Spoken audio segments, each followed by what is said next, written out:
হরি ওম। প্রিয় ছাত্রছাত্রীবৃন্দ, ট্যাবের টাকার জন্য কিন্তু আর বিলম্ব নয়। বিগত বছরগুলিতে কেবল দ্বাদশ শ্রেণীতে ট্যাবের টাকার জন্য প্রত্যেক ছাত্রছাত্রীকে 10,000 করে টাকা দিত,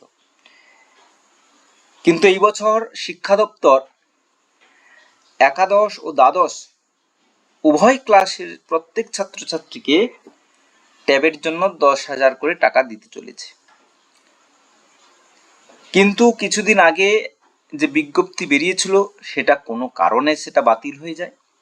তবে এখানে আশাহত হওয়ার কোনো কারণ নেই, কারণ একথা রাজ্যের স্বয়ং শিক্ষামন্ত্রী ব্রাত্য বসু জানিয়েছেন যে আগামী দিনে টাকা অবশ্যই সবাই পাবে, তবে একটু বিলম্ব হচ্ছে।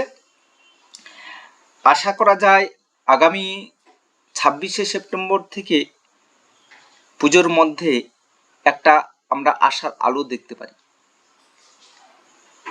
তবে আর আশাহত হওয়ার কিছু নেই, সবাই আমরা আশাবাদী যে ট্যাবের টাকা সবার অ্যাকাউন্টে ঢুকবে। ধন্যবাদ সবাইকে। আমার এই নতুন নতুন ভিডিও পেতে আমার চ্যানেলটিকে সাবস্ক্রাইব করে রাখবেন। ধন্যবাদ।